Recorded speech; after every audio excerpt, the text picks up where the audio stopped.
Hi, I'm Rosanna West, the Vice President of Mortgage at Members Choice Credit Union. Today, I'm going to talk to you about what a lender looks at when you're trying to obtain new credit.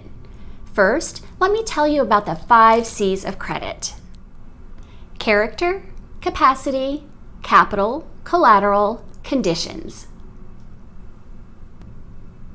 So what is character? Character refers to your credit history or how you've managed your debt in the past. You start developing that credit history when you take out credit cards and loans. Those lenders may report your account history to credit bureaus, which capture it in documents called credit reports. Then companies like FICO and VantageScore use the information to calculate credit scores. Lenders use credit scores and your credit reports to determine whether you qualify for a loan or credit. But each lender has different criteria for assessing your credit history.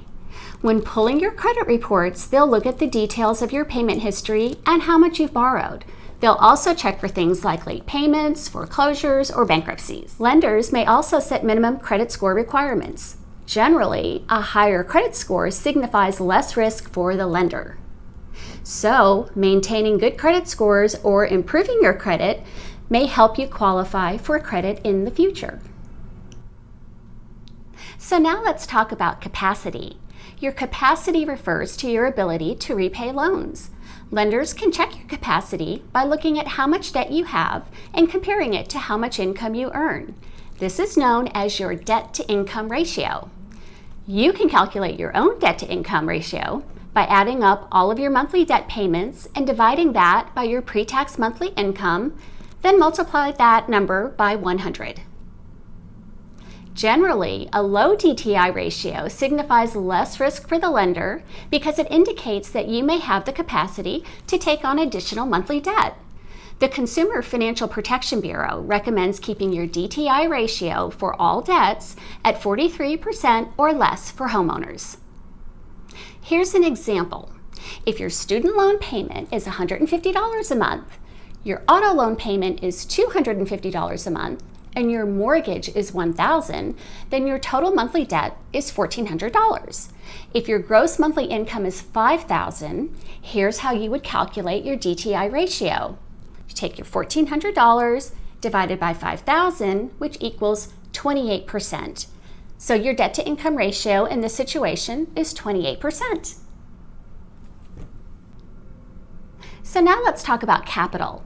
Capital includes your savings, investments, and assets that you are willing to put toward your loan. One example is the down payment to buy a home.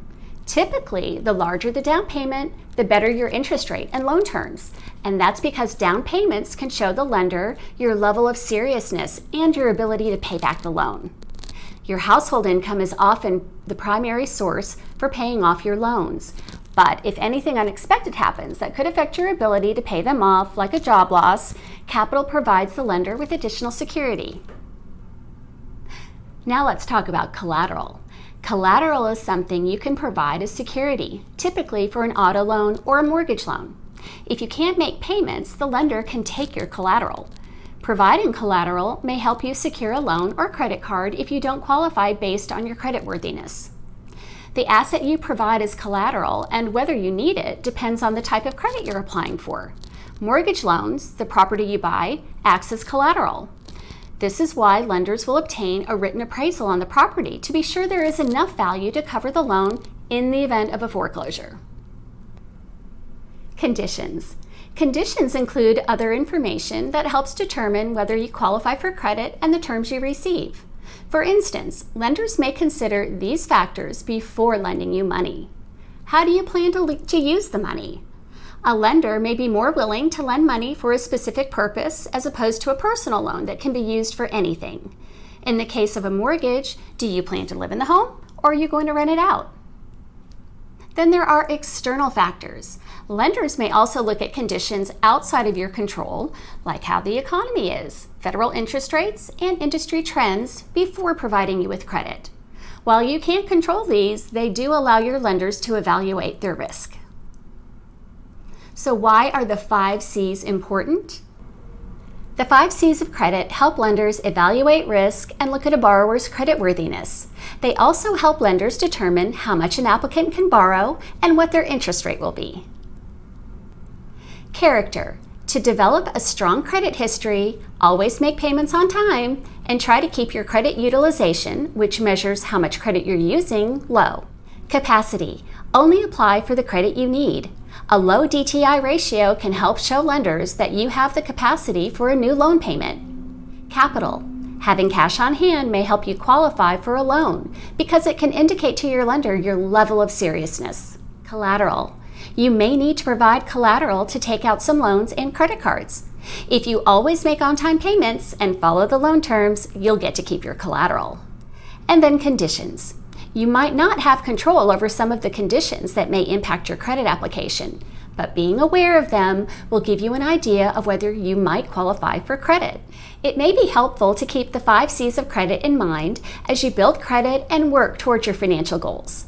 Showing a history of responsible credit use that reflects the 5 C's of credit can put you in a better position to get the financing you need.